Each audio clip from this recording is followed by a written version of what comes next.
You're listening to DTF for August 3rd, 2026. I'm your hand-typed, no-copy-paste host, Jack Hacksman. We are your daily tech feed for Hacker News. A website W-Section is a peer review board that nobody appointed and everybody fears. Today is about the difference between owning a thing and merely holding it. Doors open, walk in. What does it mean to understand something you didn't write? That question sounds abstract until you're staring at 400 lines a machine produced in 9 seconds. And you realize you have no idea where anything lives anymore. Ankur Sethi wrote about this, and his solution is so unfashionable it loops back around to brilliant. He tells his coding assistant, "Never touch my files. Show me the code in chat. I'll type it in myself, every line, by hand." He estimates it costs him, instead of 10 eggs, he's maybe 2 eggs. He pays that tax deliberately, and here's what he buys with it: a spatial map. He knows where every piece of functionality sits in his own code base. When something breaks, he doesn't search, he goes. There's precedent here that predates all of us.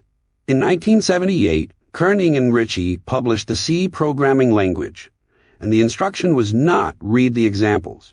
It was type them in, run them, break them. Every generation of programmers since learned the same way. You copied listings out of Byte magazine, out of Compute's Gazette, 20 pages of hexadecimal, and somewhere in that tedium the machine's logic became yours.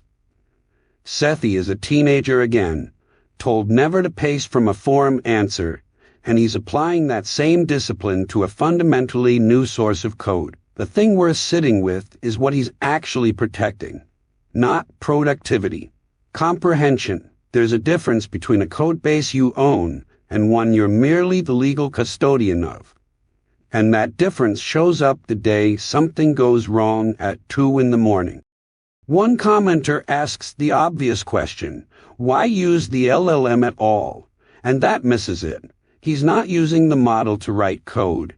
He's using it as a reference manual that already read the Django docs for him. The fastest lookup ever built. The typing is where the knowledge transfers. This is the deeper point, and it applies well beyond one developer's side projects. The tools are getting extraordinary. The models are open, the weights are downloadable, the capability is genuinely in your hands, but capability delivered isn't capability understood, and the gap between those two is where dependence grows. Sethi found a workflow where the machine accelerates him without replacing him. That's not a retreat from AI. That's someone figuring out how to stay the author of his own work while the tools get faster underneath him. Deliberate friction, chosen on purpose at the exact point where understanding gets made. That thread about staying the author of your own work. Here's a flip side. Pause Story 2 is about what happens when you become the machine's hands instead. I built a system once that would happily forward a message it had never parsed. Fast, reliable, completely useless. Because the value was supposed to be in the parsing, and it had skipped that part. Someone wrote a blog post today about the human version of that bug. The piece is called "Don't Be a Meat Proxy," and the complaint is precise. You ask a question in Slack. You leave feedback on a pull request.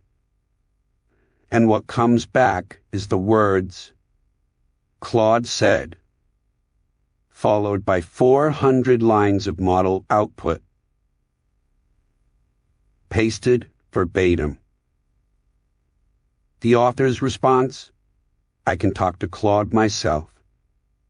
Faster. And I control the context. Break that down to first principles. What is a code review actually for? It's a knowledge transfer event. One person's model of the system meets another person's model, and where they disagree, you find the bug. The artifact? The common thread? is a byproduct. The real product is two humans who now understand the change. Now run the meet proxy version forward. Ticket goes into the model. Code comes out unread. Reviewers' feedback goes back into the model unread. Iterate until green. It ships. It genuinely ships. But ask who implemented it. And the honest answer is, the reviewers did, via Claude Code, using you as transport. You were the network layer. The author gives an example of what makes this so tiring. He got handed the phrase, quote, NATS control plane events, stream leader election / R3 quorum reform during pod churn. He had to look up almost every word. That's the tell. Jargon-dense output is cheap to generate and expensive to read. And pasting, it moves the whole cost onto the other person. His fix is elegant and it costs nothing. Prompt the model all you want, then read it, understand it, validate it, and write the response in your own words. Your own words are the certificate. They're proof of work. The one thing that can't be copy-pasted. And here's what I love about this. It's not a break on the technology. The models keep getting better. The weights keep getting downloadable. The capability keeps landing in more hands. None of that changes. What changes is where you insert yourself. Be the compression step, not the relay. Read 400 lines. Write 4 sentences that mean something. That's the job. That's still the job. So if that's the job on your end, what happens when the tools doing the reading get this good? Story 3. In 2010, Netscape open-sourced the browser because they'd already lost the distribution war. Releasing the code was a retreat. 28 years later, Alibaba releases the weights to their flagship model. The Frontier 1, the Max Class 1, and it reads as an advance. Same gesture, opposite direction. That inversion is the whole story. Qwen 3.8 Max ships with the weights open. First time a Max Class Qwen has done that. And a 27 billion parameter version lands next week, which matters more than the headline number. Because that's the one that runs on hardware you already own. The previous generation of that model is already what people reach for when they want something local and good.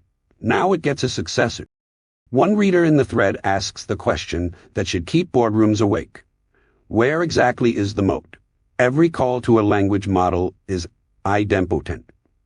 You send the entire conversation, you get a response, the server forgets you existed. There's no accumulated state, no network effect, no switching cost beyond the API shape. The product is a function. Functions are copyable. Take that all the way. If the moat isn't the model, and it isn't because someone just gave the model away, then the moat has to be something else. Compute? That's rented. Data? Increasingly synthetic and increasingly shared. Talent? Talent moves. What's left is distribution and inertia, which is exactly what Netscape had right up until it didn't. The perception benchmarks are the part builders should be looking at. Image to HTML, screenshot to working page. People are already posting side-by-side comparisons of design mock-ups against generated output. And the gap is closing fast enough to be uncomfortable for anyone whose job description is turns Figma into divs. That disruption is real, and I won't pretend otherwise. But the tool landing in the open is what determines whether the person displaced can pick it up or has to rent it back. Another commenter wants something narrower. A model that knows one language deeply instead of 40 shallowly. Smaller, sharper, local. With open weights, that's not a feature request. That's a weekend. Fine-tune it, prune it, ship it. That's the difference. When the weights are closed, you file a ticket. When they're open, you build the thing. Now for something completely different, from open weights to open widgets. Janestreet built a UI library, and it's a genuine delight. 6 little dice faces, right there in the source. Unicode characters for 1 through 6, sitting in a list at the top of the example component. That's the demo Janestreet chose to lead with. Not a trading dashboard, not a risk monitor, a dice roller, a thing a beginner could read. Janestreet builds almost everything internally on Bonsai. The corporate directory, the tools that watch live trading systems. And they've put the framework in the open, with documentation that starts by showing you how to make a button change a number. Go into the machinery and it earns the admiration. Components are purely functional state machines. Values recompute only when the inputs they actually depend on change. And here's the part that separates this from the React mental model, that incrementality isn't welded to rendering. It's a primitive you can point at anything. An expensive business calculation running over a live updating dataset gets the same surgical recomputation as your view layer. Most frameworks view state, incrementality, and rendering into one abstraction called the component and hand you the bundle. Bonsai unbundles them. State lives outside the component hierarchy, so nesting stateful widgets inside a tabbed interface doesn't force you to hoist every child's model up to the top of the app. The framework scopes it for you. Then there's testing. You write an expect test, you type text into an input programmatically, and you get a diff of the DOM, minus the old span, plus the new one. Your assertion is the diff itself. Nobody clicking through a staging environment hoping they remembered every path. And it's OCaml top to bottom. Same types on the server and in the browser. Janestreet had internal tools that lived in terminals for years. The types in business logic came straight over to the web. A commenter says, every time they see OCaml, they feel less than and confused. I want to sit with that because it's the honest question here. Open source only equalizes if people can actually reach it. A language barrier is a real barrier. But look at what's shipped. Public repo, working examples, a composition comparison written by the person who designed the thing, explaining the trade-offs against other approaches. Another commenter noticed the JavaScript compiler lacks tail call optimization. So, there's a userland trampoline. You can find that because the code is there to read. Someone wished there were more OCaml shops. The path to more OCaml shops runs through exactly this. The firm with the most demanding requirements showing everyone how they did it. That was a language ecosystem opening its doors. Story 5 goes the other direction, pause, email authentication, where the whole point is deciding who gets shut out. The strongest case against DMARC is that it's security theater with a compliance checkbox attached. Here's that case made honestly. You publish 3 DNS text records. You spend 6 months chasing down every marketing tool and ticketing system that sends mail as you. You reach P equals reject, and an attacker registers your bankalerts.com, publishes perfectly valid SPF and DKIM, passes DMARC with flying colors, and fishes your customers on the first try. The protocol did exactly what it promised. Your customers still got raw. That argument is correct on the facts and wrong about what it proves. DMARC answers one question. Did the owner of the domain in the visible from address authorize this message? That's it. It doesn't ask whether the message is malicious.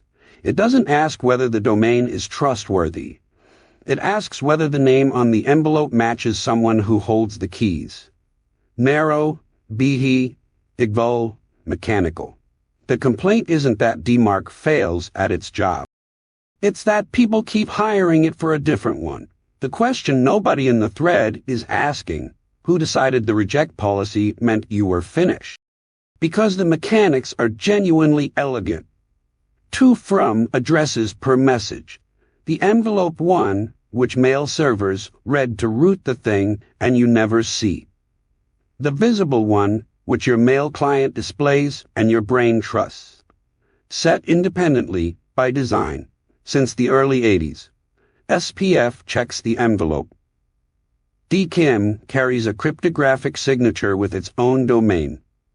DMARC's entire contribution is alignment, tying whichever one authenticated back to the address a human actually reads. Either path passes, it passes.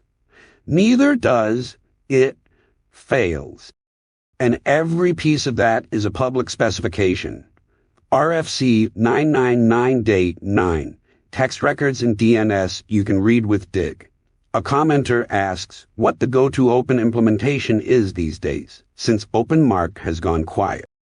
And that question is only askable because the whole stack is open. You can verify the protocol does what the article says. Try that with your spam filter's model weight. Another reader shows up to tell the author their draft has writing smells. Fine, but the piece is doing something rarer than good prose. It's telling you the limits of the tool it's explaining. Most security writing sells you the ceiling. This one hands you the floor plan and points at the door. It doesn't lock. Now here's a thread that pulls the other direction entirely, a pause away from what you can't guarantee toward what you can. Story 6. Rust wants your types to stay put. 400,000 crates on crates.io. Assume a fact about your data that the language never lets you question. Everything you build can be picked up and set down somewhere else in memory. Rust is proposing to make that assumption optional. The mechanism is a trait. Move, an unsafe auto trait, opted out with a negative impl, and a type that says, move keeps one stable address for its entire existence. Its sibling is forget.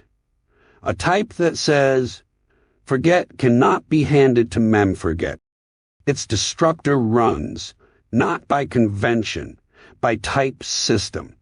Take the opposite position first, because it's the honest one. Guaranteed destructors are a lie the compiler cannot tell. A commenter names the hole precisely. Forget was made safe in the first place because reference cycles already leak values, and the compiler can't see a cycle.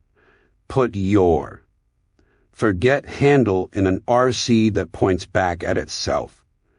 Walk away, and the destructor never runs. The guarantee is defeated by 2 safe lines. That objection is correct, and it doesn't sink the design. The current situation is that leaking is trivially available through a single documented function call, so no API can depend on cleanup for soundness. After the change, leaking requires constructing a cycle that holds your type, which the ecosystem can make impossible by keeping. Forget types out of RC and ARC, not a proof, a closed door where there was an open hallway. What that buys? Scope spawn for a sync, a task handle that borrows from its parent stack frame, whose destructure joins the task, where the join is structurally guaranteed. That pattern is currently impossible in safe Rust. Async drop follows. And pin, the thing every async programmer has bounced off, becomes a property of types instead of a property of places, which is the simpler statement of the same idea.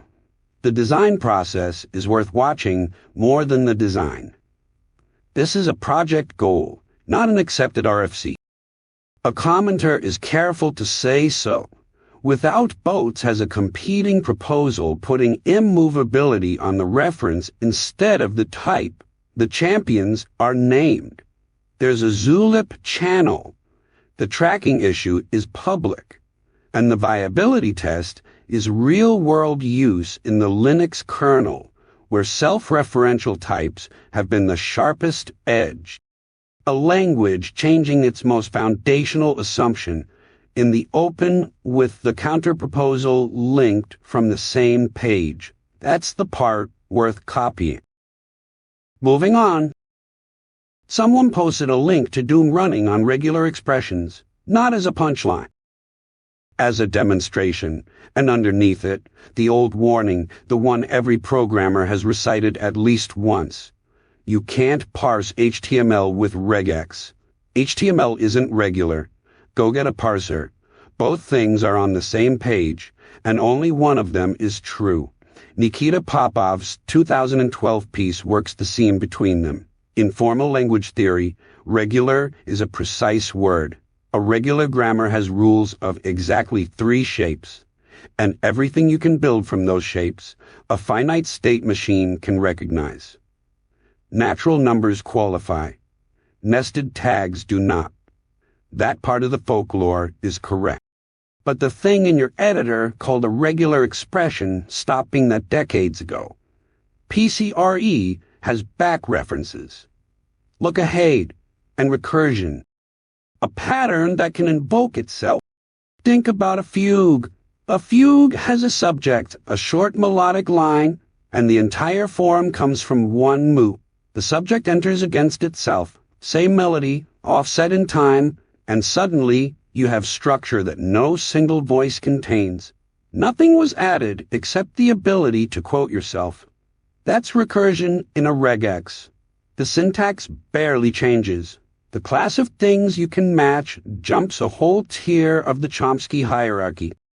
From regular to context-free, which is where balance brackets and nested tags actually live. Add leakhet and back references and PCRE climbs past context-free entirely. So the warning is right about a tool nobody has used since roughly 7/190/75, and the name stuck to something far more powerful. That gap costs real hours. People are told a job is impossible when it's merely difficult. Or they reach for a regex on something genuinely unbounded because nobody explained where the actual line is. The reason we can settle this at all is that PCRE is open. The grammar is documented, the source is readable, and Popov could go check what the engine does rather than repeat what he'd heard. A closed engine would leave you with folklore and a support ticket. Here, the answer is in a file you can open, which is the useful reading of the Doom demo. Not that you should parse HTML with regex. In production, use the parser. But knowing the true ceiling of your tools is different from knowing the received rules about them. One is engineering, the other is inheritance. So, how do you go from reading source to reading a city? Someone mapped San Francisco in isometric pixels. Story 8. Google's photorealistic state-of-the-times are the constraint here. They're a global mesh. Real geometry, real textures, streamed to anyone with an API key, beautiful data, closed pipeline. You can render it, you can fly through it. But the terms live on Google's side of the line, and the tiles arrive as a stream you don't own. What the builder behind Isopolis did is take that stream and cook it down into something else entirely, an isometric pixel map of San Francisco, scrollable, hand-tuned, sitting on a page you can just open. The dev write-up lays out the pipeline, isometric.nyc. The obvious ancestor project looked at 3D building data and rejected it. This one grabbed it. An isometric is not a cheap shortcut. Anyone who's done game art knows this. You're taking a world with real depth and flattening it along a fixed axis, which means every object has to look correct from exactly one angle forever, and the ones behind it have to occlude correctly, and the tile seams have to line up, and the whole thing has to read as a city and not a pile of colored rectangles. A commenter with game dev scars put it well. Deceptively difficult, grab the bull by the horns. One reader noticed the city famous for its hills looks suspiciously flat. That's the tell. Isometric projection has no perspective, no vanishing point, so vertical relief has to be faked entirely through drawn height, and if you exaggerate it, the map stops tiling cleanly. It's a real trade-off honestly made. Now run the architecture question forward. The tiles are Google's. The pixel art is not. Once this render exists as an image on someone's own server, it's durable in a way the source stream isn't. If the API turns shift tomorrow, the map is still there. That's not a knock on Google for publishing the data. Publishing it is what made this possible at all. It's just the useful distinction between data you can query and artifacts you can hold. Another commenter mentioned building a voxel Google Earth from public height map scans, which is the same instinct. Open elevation data. Personal renderer, nobody's off switch but your own. That's where this goes. Somebody ships a city, somebody else ships the tooling, and eventually you get an atlas nobody had to be granted. Now Octane, React's programming model, actually compiled. What if the migration path is the whole product? Octane is a compiler for React's programming model. Same functions, same hooks, same props, same context. And instead of a virtual DOM diffing its way to the truth at runtime, the compiler figures out what actually depends on what and emits targeted updates. Svelte's insight, wearing React's clothes. The file extension changes from TSX to TSRX. Your instincts about where state lives do not change at all. The technical claim is fine. Fine-grained reactivity beats reconciliation on benchmarks. Solid proved it, Svelte proved it, and one commenter noticed Vue's Vapor Mode quietly posting excellent numbers in Octane's own comparison table, which is a good sign about the honesty of that table. The pitch that deserves attention is the incremental one. Move components one at a time. Ship the whole way. Components keep their shape, so an AI agent can do the migration without redesigning your architecture around a new reactive model. Run that forward 5 years. If a framework's components are shaped identically to the framework you're leaving, migration stops being a rewrite and becomes a transform. The switching cost. The thing that has kept React dominant long past the point where its runtime model was the best available. Approaches the cost of running a code mod overnight. Frameworks would compete on execution rather than on how much of your life you've already sunk into them. That is a genuinely different industry. The catch is that this cuts both ways, and the honest version says so. A migration cheap enough to automate is a migration cheap enough to reverse, and cheap enough for the next thing to eat Octane the same way. Whoever builds the last framework standing does not get to keep standing. The comments are doing their own thing. Somebody clocked the comparison page as Claude-generated and said so with a laugh, which is now just a normal observation about documentation. Somebody else wants the SSR story emphasized. They're hunting for a Rails or Phoenix equivalent in TypeScript with React-shaped APIs, and that's a real gap nobody has closed. And somebody's iPhone hitched loading the differences from React button, which is a delightful thing to report on a performance framework's landing page. The compiler is the interesting artifact here. Not because it's fast, because it makes leaving easy. And a framework that makes leaving easy is making a bet on being good, rather than on being unavoidable. So a framework that makes leaving easy. What about the tools that make sharing hard? Story 10 asks whether you can talk to an AI without handing over everything. I built a masking layer for a pipeline once. Placeholder tokens swapped in before a payload left the process, swapped back on return. The hard part was never the detection. It was idempotence. Restore twice and you corrupt the text. Miss a restore, and the user reads gibberish about someone named John Smith, who doesn't exist. PISIGuard is that problem solved in a browser extension. Names, emails, phone numbers, credit cards, API keys. Spotted in your message, replaced with unique placeholders, sent to ChatGPT or Claude or DeepSeek, and then reversed in the reply so you read it naturally. All of it local, no telemetry, no server call, no analytics. The extension only wakes up on a supported chat page. There's a lineage here. In 1993, when the Mixmaster remailers were being built, the insight was the same one. The safest architecture is the one where the intermediary structurally cannot know. Not promises about retention policies. An architecture where the sensitive value never crossed the boundary in the first place. PISIGuard is that principle miniaturized down to a content script running against a text area.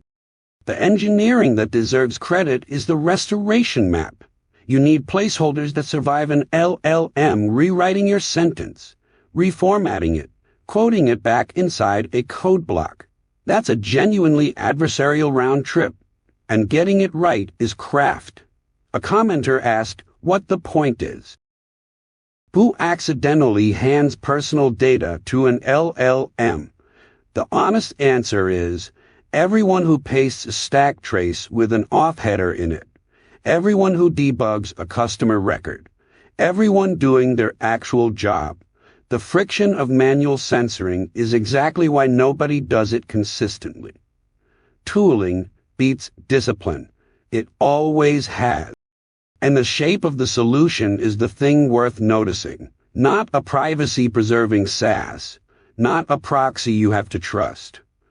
A PMPM install, a test suite, a build script producing unpacked folders for Chrome and Firefox, and a repo you can read line by line to verify the claim.